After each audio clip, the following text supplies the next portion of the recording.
choose to ever sing your no nickname. Flash mob.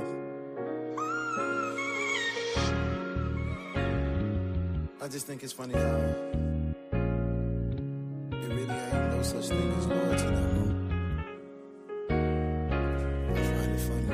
I find it funny how all my so-called niggas up in left. I find it funny how you took that risk and burned your bridges. Funny when you know you need me, but you lost. I find it funny how you gon' play the victim when you cross. I find it funny how all my so-called niggas up in left. I find it funny how you took that risk and burned your bridges. Funny when you know you need me, but you lost. I find it funny how you gon' play a victim when you cross. You start to switch up and you get around them thoughts and you start to flip up. Get some internet views and you holding your nuts. Sorry you crashing out my guns. You thought it was us against the world. You secretly jealous of me.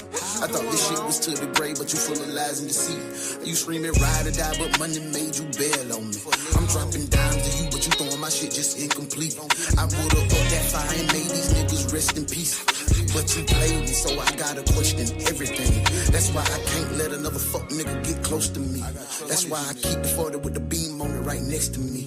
I thought you was on the highway of life with me, you was exiting. I wish I never gave these fucking streets the best of me. I find it funny how all my so-called niggas up in left. I find it funny how you took that risk and burned your bridges. Funny when you know you need me, but you lost. I find it funny how you gon' play the victim when you cross. I find it funny how all my so-called niggas up in left. Man, y'all gotta just hear that. You took that risk and burned your bridges. Y'all got to hear that.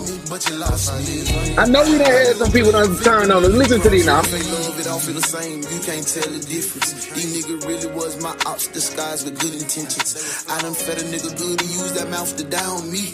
So I had to cut my right hand off just to save my arm. Just to save my arm. They claim that they love me, plotting to do me harm. That's why I only trust my children and keep my faith in God. I keep me a poker, these niggas is fishy. My mama told me not to trust only women. They only love you if you still beneficial. Ain't paying the way that they ain't fucking with. Let them eat on my plate until I got full. They say I ain't do enough. Even crashing my place, I didn't ask you to pay. They say I ain't do enough. Put you on a few plays to make sure you was straight. They say I ain't do enough. These niggas be lacking, I'm strictly about action, cause they ain't true enough. I find it funny how Hey, good morning, good morning, good morning.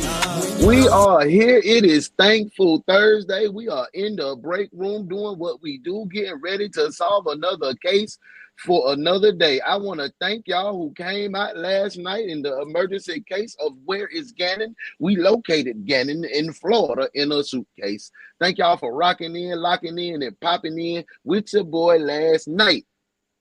But today is Friday, Junior. It is almost time for band camp. I hope you got your instruments clean. I hope you got your reed. If you are a woodwind, I hope you have your drumsticks if you are percussion, because tomorrow is band camp. But today is Friday, Junior, and I want to know what you are thankful for. What are you thankful for this morning? Me, I am thankful for God being always present, even in the midst of a storm. I'm thankful for that because there's no way that I should have survived the things that I survived in this lifetime, on this realm, in this world, without God being present.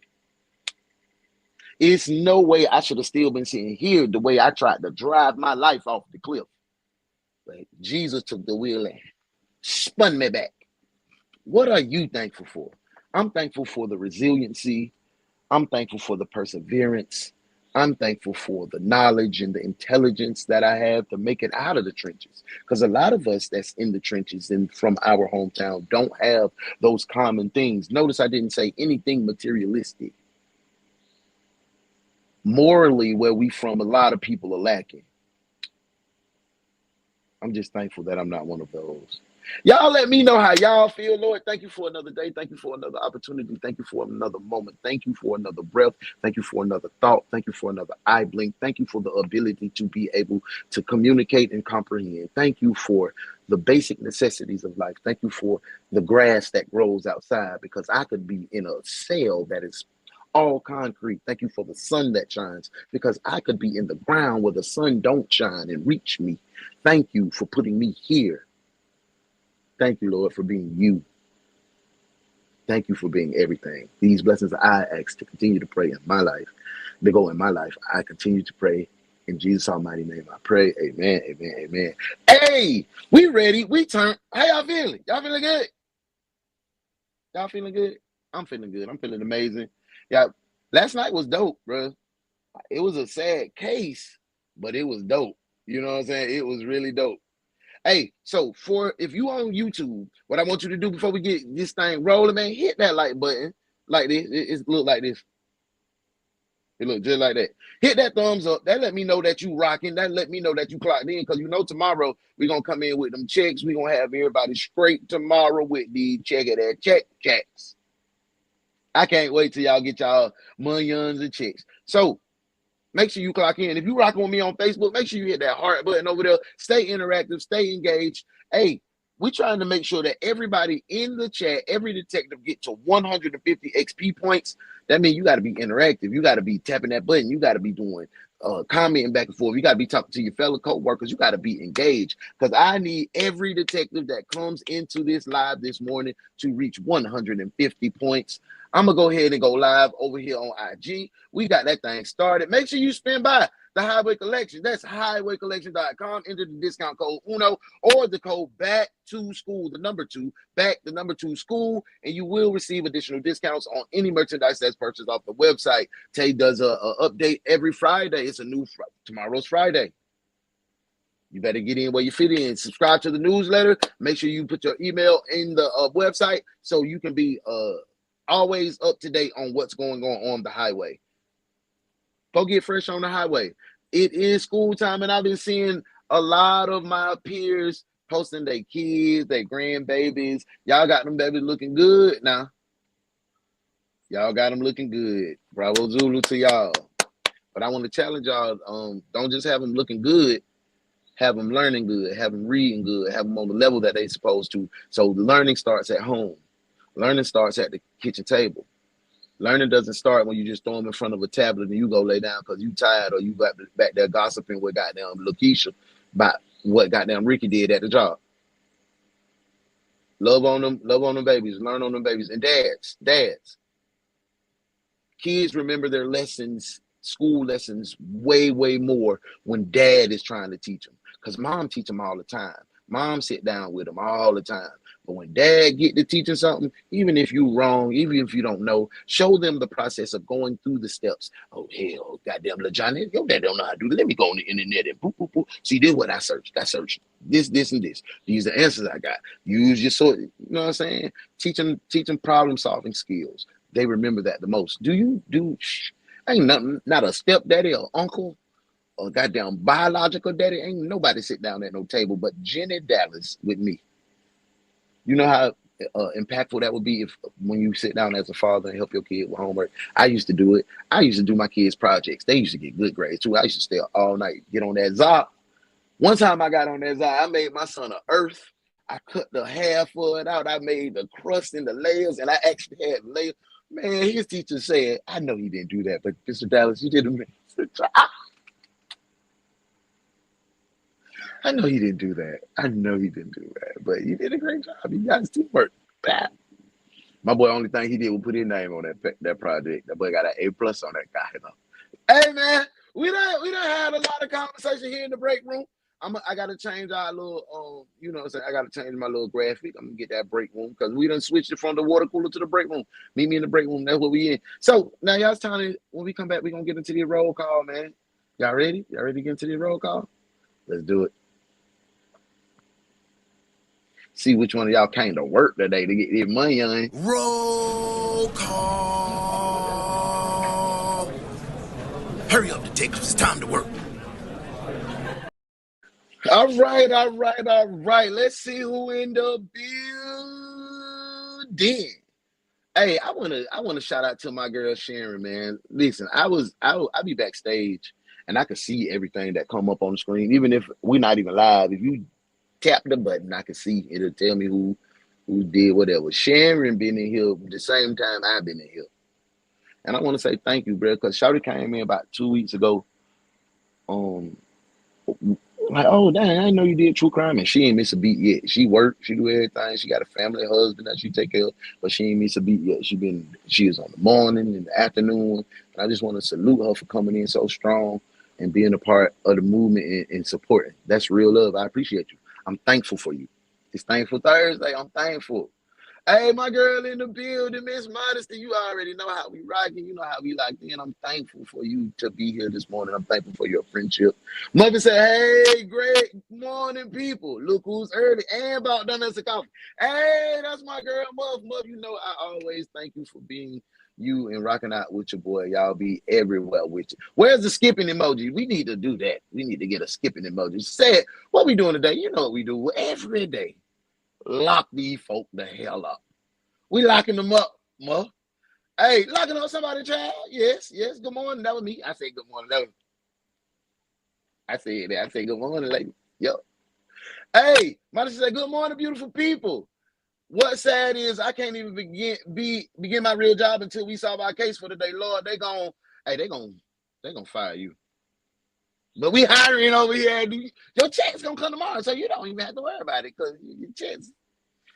Hey, it's the number one side piece in the building. Good morning, great day, good people. I hope them folks ain't running y'all crazy this morning. Them babies back to school, them teachers back to school. So I know you busy, but I appreciate you tapping in. I'm thankful for you, booby. Hey, good morning, detectives. Fly high. Big salute. He always, usually 95% of the time, Fly High is the first male detective on the case. Big salute to you. Thankful for you, bro. Thank you for rocking out. Hey, grab your gear and get in there. That's what I'm talking about. Band camp. Make sure band camp is tomorrow. Band camp is tomorrow. I hope to see all. Right now, we at 18 deep. I hope to see all 18 of y'all on every platform that I got dang on. Oh, I ain't even count Instagram. Oh, we ain't got nobody on IG yet. All 18 of y'all, I need to see y'all at band camp tomorrow. I'm going to be there. It's 6 Central, 7 Eastern, 4 Pacific. I hope to see you guys there at band camp. Hit the link, follow, hit the notification bell, and be in there. Hey, thankful for my health and freedom. That's a good thing to be thankful for. I'm thankful for waking up in my right mind and physically being able. That's a great thing to be thankful for. I'm thankful for my heart. Despite of all that I have lived through, God has still gifted me with a beautiful heart. I am grateful. That is great. A great thing to be grateful and thankful for. That's the way you look at life, man. You're going to always win when you have that type of love and affection and belief in your being. Hey, highwaycollection.com, you know what it is. Hey, early in the building. He said he in here. He ain't bring no donuts today, so Muffin already brought them. So what up, Modesty? Hey, make sure y'all hit that like button, like she said. Clock in, clock in, clock in. I pray that you all are well. Ooh, Uno, you surely smart. I do not know time zones. We got it locked in. Y'all. Y'all ready to get into the case today? Today's case is called Where the Mini Wheats Hang. And if you are one detective, you know what a mini wheat is. Y'all, I got my pen, my Za pen. I got that real Za. I got that lighter. I'm ready to get to it. Y'all ready to jump into this case? Man, let's jump into this case. Welcome to work, detectives. Here this morning, police are looking for a suspect. DaOnes Detective Agency, capable of handling these grotesque and obscene cases. Look no further than DaOnes Detective Agency, where evidence does not matter. We lock you up and figure it out later. Hey, what's up? DaOnes Detective Agency, with your captain, Uno the One.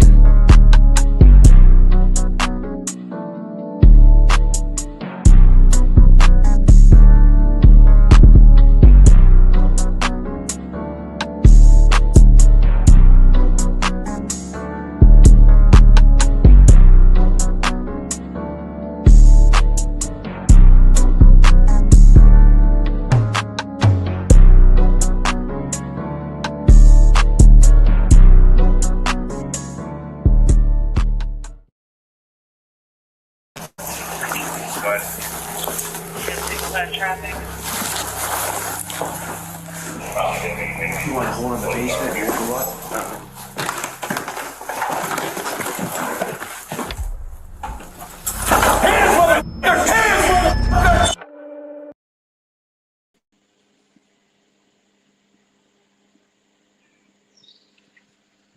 Whew.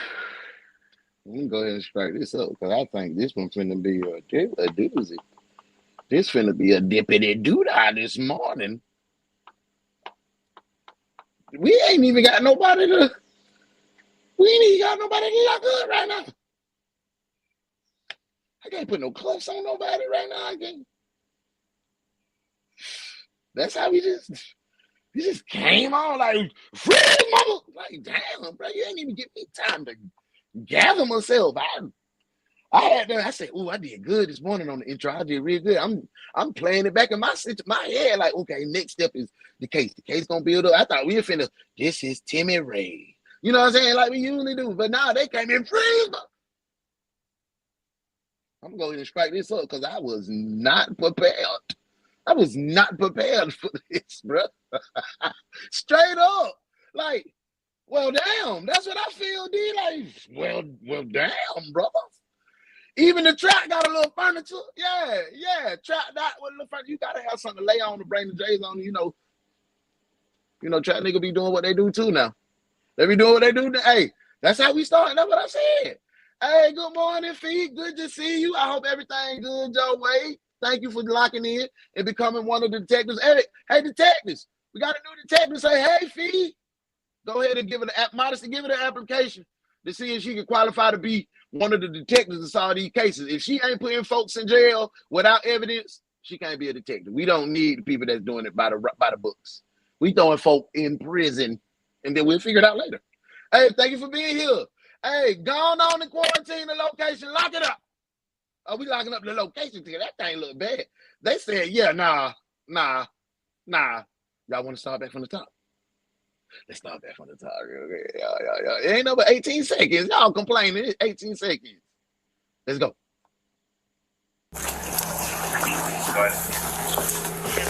Traffic. Oh, you ain't gotta be under no cover. We got we solving cases out here now. We ain't do the undercover yet. We ain't do the undercover. We see when we go undercover, that's when we gonna start getting them drug dealers. We gonna catch drug dealers then. But appreciate you being here. For real.